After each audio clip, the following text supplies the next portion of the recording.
Welcome to the Lee Bishop Studio here in Las Vegas, Nevada. If you ever need a logo, be sure to check out Lee Bishop Designs on Facebook.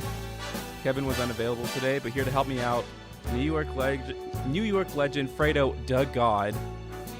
He's here to give his expert opinion on all the drama going on in New York, including Leon Rose and Spike Lee. Also in the show, a game of Would You Rather. I know you'll be excited for that. It's spicy.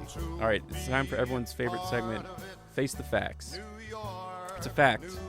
Spike Lee will no longer be going to Knicks games this year, but he said he will not be changing his alliance to the Nets.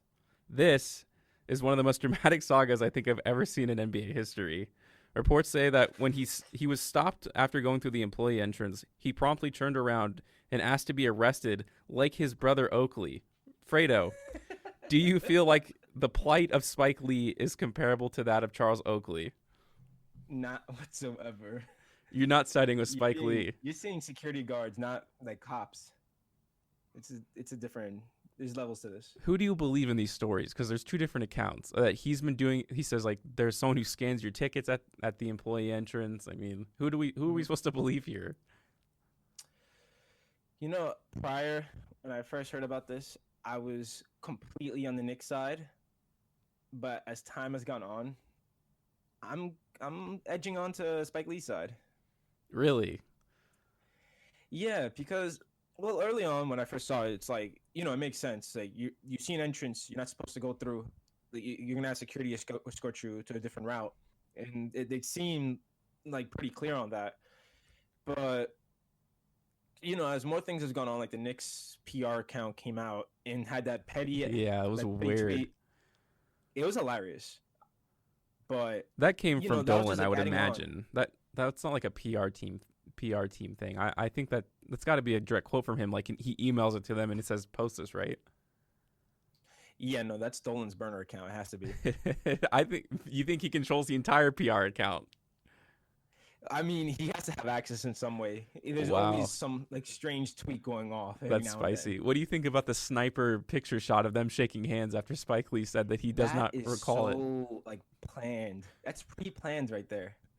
It is weird to me though. Somewhere in the stadium, just waiting for the handshake. In the Raptors, he must have been wearing a ghillie suit or something. I mean, that's crazy to even think about. He had some crazy like $20,000 camera. Make sure it was like high quality enough for everyone to know this is Dolan and Spike Lee. It did seem a little planted, but still, the fact that Spike Lee denied it at first, I think is a little strange. I feel like you would remember shaking someone's hand and having a conversation about it, right? It is very strange. He's just trying to get people on his side for this, but I have like heard his plight and everyone else around him, and it does make sense. Like the entrance finally changed after I think like 28 years. And I get it. It was pretty clear outside the entrance. Like you're not. It's like disability, media, and something else. Like he should clearly not be going in through there. So but, he's been going in there for over 2 decades, almost 3. They switched it the day of. He wasn't informed. Obviously, he could have saw it, but as the Knicks, like you have to be aware. Like this guy means a lot to your franchise. Just be nice. Like this is not the entrance. Go around, or you know what? We like you enough. You can use this one entrance this time, but next time you got to use a different entrance, bro. Yeah. Would you be upset if he just never comes back to a Knicks game again? Do you think that's a huge stain on the team? It's not. He's not that. He's not that important. But I do like Spike. He is representing us out there all the time. So I know he said he's only gonna miss this season. He'll be back next season to get his season tickets. It's not that big of a deal to me, but obviously it would be nice seeing him again. Where do you stand on the Charles Oakley debate while we're on the topic? Charles Oakley was completely in the wrong. You think so? He was completely in the wrong. I mean, there's a reason he lost a court case. Wow, that's crazy. I mean, I guess you have to stand by the court's decision, but from the reports, he didn't say anything to that security guard. I mean, he must have said something pretty nasty for him to ask him to leave immediately, because he didn't. Like, it's pretty much confirmed that he didn't like punch the security guard or push him. He pushed him afterwards, obviously, but the initial confrontation, he like went right up to him and asked him to leave. I wonder what he said. Do you have any guesses? No guesses, but I'm sure Oakley was like antagonizing people in some format there. I mean, really, I'm not sweating it over that. I really do think he was in the wrong, but Wow. I do hope who we're going to talk about, Leon Rose, does clear that up at some point and have him come back to the Garden. This looks bad on both. You think parties. that falls on Both Leon are wrong, Rose? but this looks really bad on the Knicks. Wow. So you think this whole issue should fall on Leon Rose to fix? I mean, it should be. Like, Wow. this guy, former agent, he should be like fixing relationships. His strength when signing him should be hiring people and just overall relationships around the league. So this is like one of those things you should be able to clear up pretty quickly. If Leon Rose gets Spike Lee back into the stadium before the season ends, should he get like a statue in front of the Garden? No? No. Okay. No. When does he get the statue? Like, what does he have to do? Okay. I mean, there's a lot of things I want the Knicks to do. Right. But from like Leon Rose's perspective, Yes. and who he is, his name power, his strength, like the best scenario for him is getting a superstar. So he gets a star, and that's when he gets a statue for me. Like LeBron James after his Lakers contract, or what? I mean, I'm never gonna slander LeBron, but it has to be someone in their prime. For him to get the statue, it has to be like not just an A+ signing. It has to be an S-class signing. What if it's Bradley Beal? Is that enough for you? Bradley Beal's like an A-, maybe B. Wow. I would love Bradley Beal. Though that's actually very interesting because it'll come up in just a moment. Any final thoughts on Leon Rose? Since we're on the topic, did you like the Knicks hiring him? Is he the right decision? He wasn't the right decision. He was not. I hated the signing at the time. Okay. It was completely rushed. Woj was going on for a couple days saying that the Knicks' job is like highly valued around the league, but Dolan never has a job out there for all these GMs and presidents like to actually consider it. He rushed to signing extremely quickly for like absolutely no reason, but I'm gonna give Leon Rose the benefit of the doubt because stars and other guys have liked him. He has a ton of, I guess, basketball expertise, but I'm really gonna wait and judge this hiring on who we get for the GM position because it has to be someone Probably that knows what they're even doing. more important, right? Leon Rose this is a new time president. He's never had a front office job in any capacity, so I'm just waiting for the proper GM. I mean, again, his strength should be hiring people. And so he should get a top tier GM to like calm everyone down. Will you stop being a Knicks fan if they hire Chris Wallace? Oh my God. Is that the worst case scenario? I mean, it has to be down there. It has gotta to be right, like top 10. I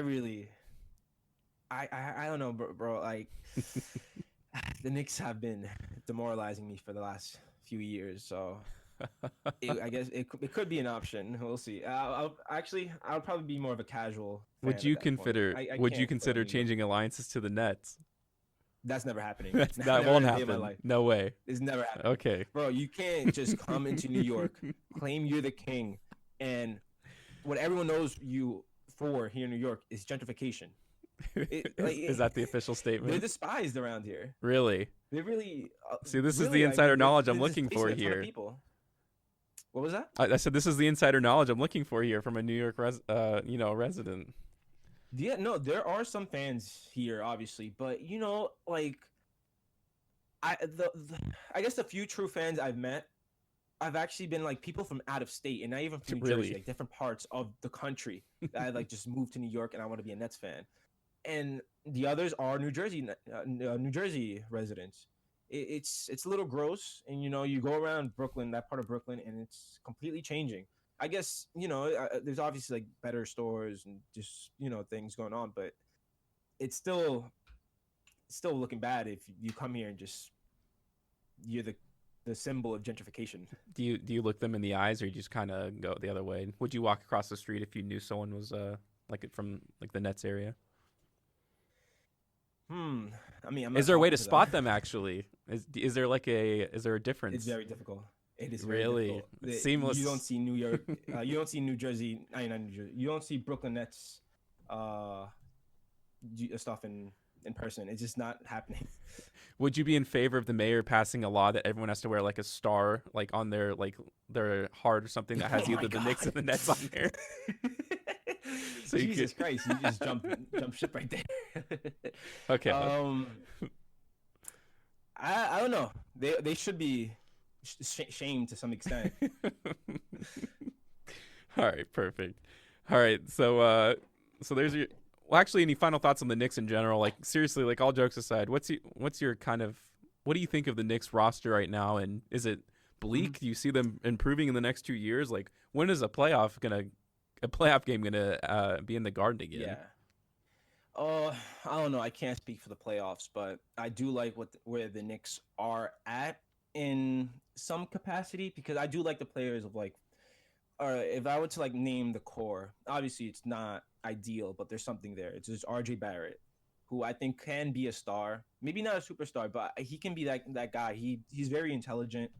He puts in the work. He has the body for it and everything. Uh, I like Frank a lot. He can be a top like a high end kind of role player. That's what I see. So his Frank ceiling as. He's stays very is what you're intelligent. saying. What was that? Frank Ntilikina stays is what you're saying. I hope he stays. Wow. He should stay. Leon Rose loves him. Apparently, we'll see how if there's really any. It's very truth hard to to decide who you can trust in the Knicks like reporting organization, Yeah. doesn't it? That's true, but the thing is, when Frank was drafted, Leon Rose was his agent, Yeah. his first agent, and Leon Rose actually made him live with him for a few months and had him like adjust to New York under him. Wow. So I don't know. The Tom Brady. That's really just his job at the same time. But we'll see.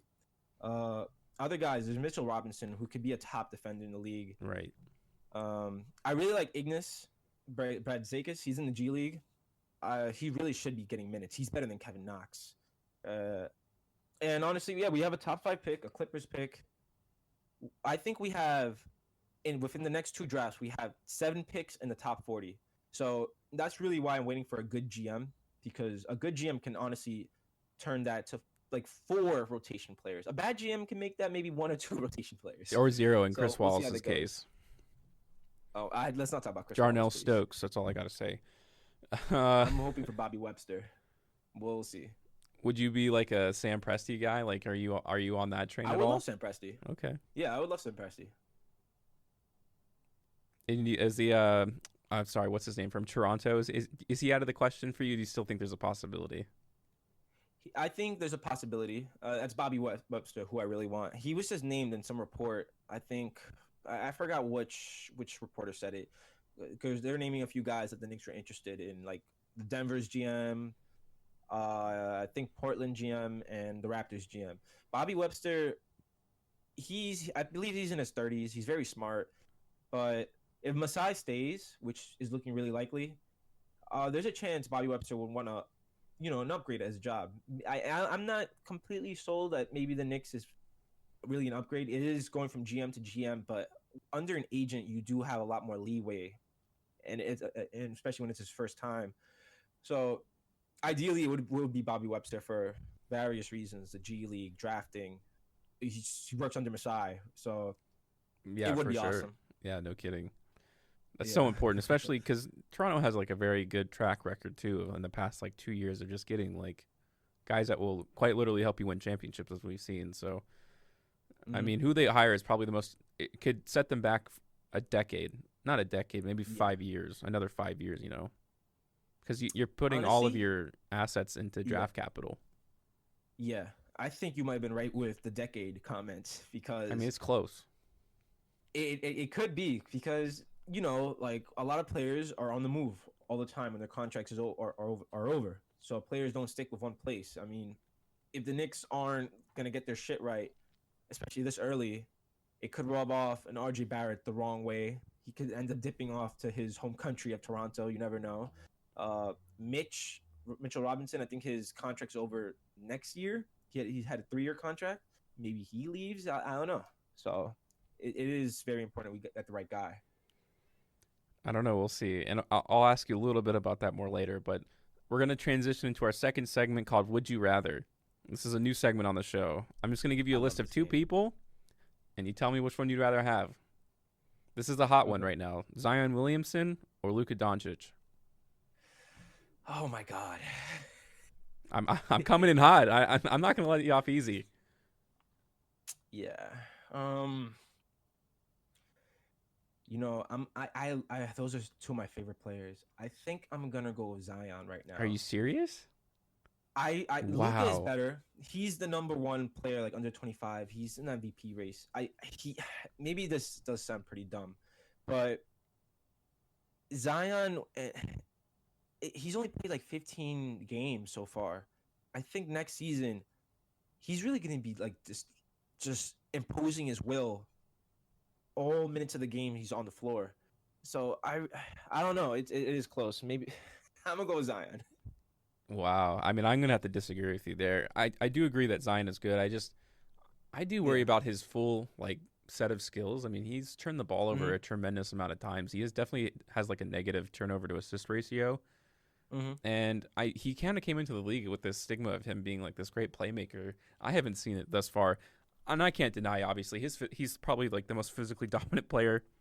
Oh shoot, in the league, and He's a mini Shaquille O'Neal. it's crazy. Like he's a rookie, and he's probably the most physically dominant player in the league, except for like LeBron James and Giannis. It's So, crazy. Yeah. but Luka Really. Doncic, He's just seriously, that I strong. mean, if you saw that Pelicans game Mm-hmm. on, it was like last night. Yesterday, I think. Yeah, yeah. I Yeah, mean, that's the game I saw. Luka's was just on a whole new level. And He Zion, was insane. oh my You saw him gosh, take Drew Holiday off the dribble at the very end of the I game. almost cried. That 3-pointer he hit in Oh overtime. my god, it was insane. No, he that masterclass performance. But he took Drew Holiday, like one of the best defenders in the Seriously, league, off the dribble, and then Zion, like he leaped towards him when Luca was at the basket, I know. and Luca had the intelligence to throw the ball into the corner to Zion's man. I loved it. I mean, yeah, Luca is clearly the better player than me I right know. now. But are you It's just you in a thinking few like years. marketability or something? What was that? Are you talking like marketability or something right now?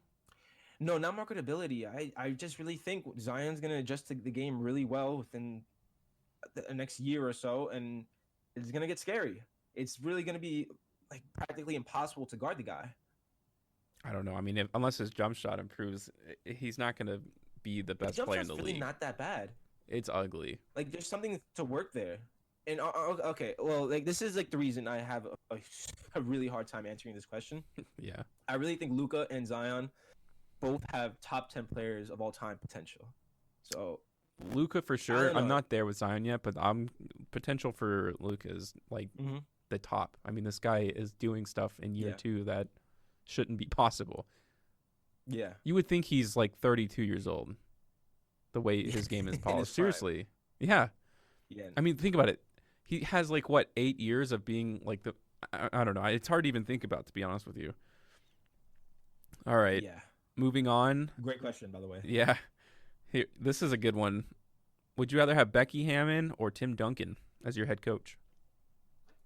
Becky Hammon. No, like no Definitely question Becky about Hammon it. right now. Yeah, no, I love Tim Duncan. He He's just a very came off. intelligent Yeah. player, but he has not been coaching for that long. Yeah.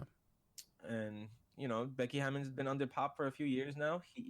She took the G League team to a championship not that long ago. Not the G League, the Summer League championship. And obviously, I mean, I can use this argument for Tim Duncan too, but Becky Hammon is like one of the greatest WNBA point guards of all time. She's very intelligent. And if I'm the Knicks, we need a point guard. Mm. And let's say we go after like a LaMelo Ball. Okay. She's a very good hire for developing a point guard. Wow. Okay. Are you upset that Tim Duncan got the like head coaching cue in front of Becky in that last game? No. I know Pop switches that around every now and then. Like she hands the clipboard to anyone, so Wow. really no big deal. I was a little upset. I think she deserved to. Like Tim Duncan is. Yeah, well, she's done it a few times here and there. I guess he's just thinking like developing Tim Duncan also. He's trying to value all of his assistant coaches in the long run. So let's say Pop retires this season for whatever personal reasons. He's taken a few games off for personal reasons this season, so I don't think it's out of the question. Like, who gets the head coaching job between them? Oh wow, I haven't even thought about that. Because I've always saw it as like he's gonna retire in a few years, and maybe Becky gets hired first, and maybe Tim Duncan gets the actual job. What's his name? It's not either of them actually. I Really? think it's Messina. I'll probably give the job to. Like you personally, you think that's what they will do? I think that's what they will do. Messina has served as an assistant coach for a long time under Pop. Wow. Okay. I mean, I'm not telling you that's wrong. It is kind of a because all of them want to be head coaches, or at least I would believe. Yeah. I know Becky obviously wants to be a head coach, so Mm-hmm. I think that could be an interesting race in the summer and not an easy decision for sure. All right. Yeah. No, this is a really good question. Yeah. I've not paid attention to that whole debacle, which really It's hasn't not been a yeah. debacle It's yet. not a debacle, but it's more of just like an interesting case because there are like 3 legitimate coaches on that team. So, Yeah. all right, we'll move on to the next one. Would you rather have Devin Booker or Bradley Beal? Um, Bradley Beal. How come? I think he's the better player right now. Yeah, no, that's pretty much it. I really think he's the better player. I know Booker's a little bit younger, but I'm still taking Beal. I think he's more of a winner. You like his attitude more. I tend to agree with you there. Yeah, I do like his attitude more. But I mean, numbers wise, right? Devin Booker is probably the best player. I don't know. I don't know if that's completely true. It is. Well, yeah. I mean, I don't know. I mean, Devin Booker is younger. He's It's younger. just he doesn't That's have a great strong attitude, argument right? I there. think that's definitely his biggest kind of stigmatism. Mm-hmm. Well, if I'm the Knicks, I probably do take Booker because of just age. Right. The timeline wise. Yeah, Crazy. timeline. All right, got another coaching one for you here. This could be very, very relevant. Mike Miller or Dave Yeager? Oh. Oh. I've been arguing for my guy Miller for a while now. It seems like it's But dissipating a little Yorger's the bit. better coach. The I'm sup- taking Yorger. yeah, the support for Miller seems to be depleting. Dwindled. Yeah, what happened? Yeah. I mean, what's the difference? It's the rotations that's been killing everyone. The offense has been kind of like weird too. He has been an excellent defensive coach up until this point, but Yorger has consistently proved himself to be a really good coach. Sacramento Kings, he was fired off some bullshit. They really made a ton of progress out there, and he just gets fired for some nonsense. They should have listened to him more. He wanted Luka Doncic. Are the Kings the worst franchise in the NBA? I think so. They have to be, right? There's like no hope out there. I mean, they drafted Absolutely not. Bagley, who's the worst of the top 5. Yeah. They had like a 4 and 5 chance of getting a good player in that pick range, and they didn't do that. They had Luka right there. Right there, right in front of their faces. Luka was right there. They didn't even That pick was the such a best big mistake. man. It's disgusting, especially It is disgusting. Luka and Fox would have meshed so well. It would have been insane. Yeah, they fucked up so bad. It's crazy. I don't know. I just like to It's talk disgusting. about the Kings as much as I can. All right, last one. You ready? Mm-hmm. Jaren Jackson Jr. or RJ Barrett? Oh my god, I'm taking RJ. Really? I'm I'm not curious to selling hear out your my boy. argument. I'm not asking you to sell him out. I'm just saying it's on the table. A straight trade. A straight A trade. straight, no stipulations. Grizzlies offer Jaren Jackson Jr. for RJ Barrett right now. Oh my god, I'm taking RJ. Just because you're in New York. Is that what you're saying? I'm not backing up. I'm taking RJ. Wow. He's gonna be a really good wing one day. I know Jaren. You're just Jackson saying is that? already a Are beast you- right now? Do you really believe that, or are you just saying that for your reputation? It's 50-50. I mean, I defend my guy, all right. I guess. but also he's a wing. I think he's gonna be a really good wing one day. But I Jaren understand Jackson, Jaren Jaren Jackson's like is what a Porzingis is beast. supposed to be, right? These past couple of games of Porzingis have altered my thinking, but pretty much, yeah. I mean, yeah. I mean that yesterday's game, I guess, is a fluke. But all right, I was just trying to back you into a corner there. All right, just time for the last segment here called "Oh, that's hot." That's hot. Hot? Yeah, we're talking about things that are going hot around the sports world. Just really quickly, I want to get your opinion on this because it's the biggest thing going around. Tom Brady. So the first phone call between Belichick and Brady supposedly, quote, didn't go well. Fredo, do you buy the idea that Tom Brady's leaving New England? No, I don't. You don't, even after that. Yeah, I mean, the owner's not going to allow this. It would be a disgrace to if they let Tom Brady walk after his entire career in New England. It would be disgusting. I had played around with like the idea of him going to like LA, the Chargers. Right. People have said the Bears. I don't take that serious. Not but the Bears, yeah. the owner cannot allow that to happen. He can't allow it to happen. It would be that's disgusting. Well, what if he just wants to legitimately leave? I mean, at that point, it's out of their hands, right? It is out of their hands, but as the owner, he has to make him happy as in whatever way he can. All right. Well, I'll finish the discussion on this question. Does it matter where he goes? Do you think he still has enough in the tank for a Super Bowl? Does any of this even is it a factor in the next season? I think he could win something with the right team. He really needs offensive talent around him. That's what they're really messed up in New England this past couple seasons.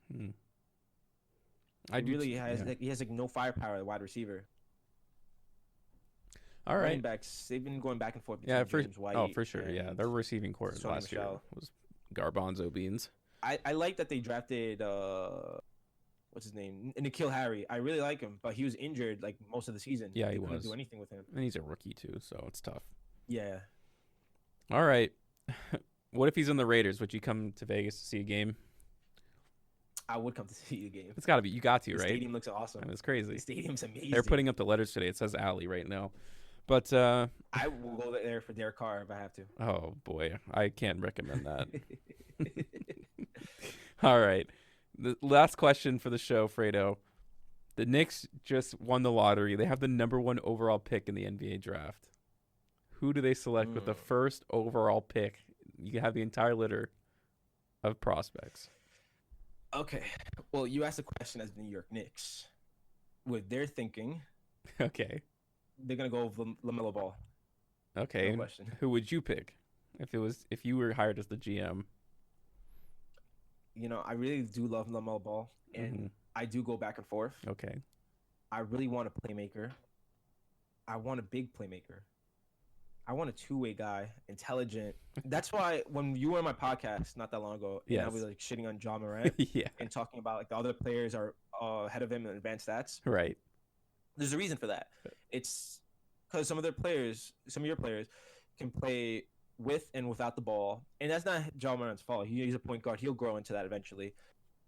But that's my thinking. I really would like a Denny Avdija, the Israeli prospect. So you would legitimately, with the #1 overall pick, take him?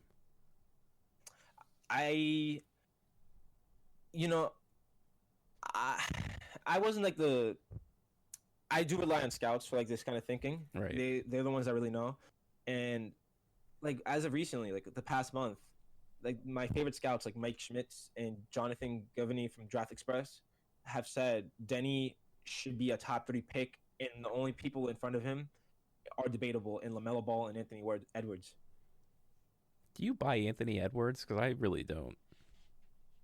You know, he has like the ideal like star shooting guard traits, but he does have like a really bad shot IQ at this point. I mean, it's awful, isn't it? Is that really like the kind of point guard you want like going into the draft, like on your team, like out with the small, like in the top 3 with the small shooting IQ? It is kind of scary. I agree. Well, but he has the size and strength. His shot does look pretty good. He can play point guard also. And I think that's what they'll want him to be, whoever drafts him. I would imagine at least. Yeah. That's isn't that kind of what every team wants at this point anyways? Like, is the two guards just being phased out, in my opinion? Yeah. I really like the idea about positionless basketball. And one of the guys that bring it up the most is Brad Stevens, and he said there's really only 3 positions in basketball. There's a ball handler, a wing, and a big. So shooting guard, where does that really fit into that equation? Yeah, they're going to have to learn to be ball handlers, and we've seen that with James Harden, so yeah, I have to agree with you there. All right, Fredo, I do appreciate you coming on the pod today, and of course, I want to give That you was fun. whatever. Yeah, no, I had a great time. I thought we had some really good segments in there. Just Yeah, that was really good. give out all your social medias, please, so the world can know. I do a podcast on the Knicks and some NBA stuff. We drop every week. You can follow me at Fredo, Fredo DaGawd, DaGawd, and the number 7 for Carmelo Anthony. Stay mellow. I drop the podcast there once a week. Perfect. And you can also follow us on Blue Milk Boys. Yeah, absolutely. Star We're Wars. doing an episode next week, I believe. So we will be recapping Eventually all that we'll start stuff. talking about the boys. The boys? What are you talking? Kevin's been bringing it up. What is the boys? You haven't seen the boys? Oh, yeah, he kind of mentioned that to me. Like it's like they have superpowers with their dicks. They're extremely like dicks. Okay, but they're not villains, I guess. They are pretty villainous. They walk the line. I don't know. Some of them like Or really just straight cross up. the line. Okay. All right. Well, maybe I'll have to get caught up with the boys. You will I love thought it. you were talking about some like social group or something like that. I have no idea. Oh no. The boys. All right. That's gonna wrap it.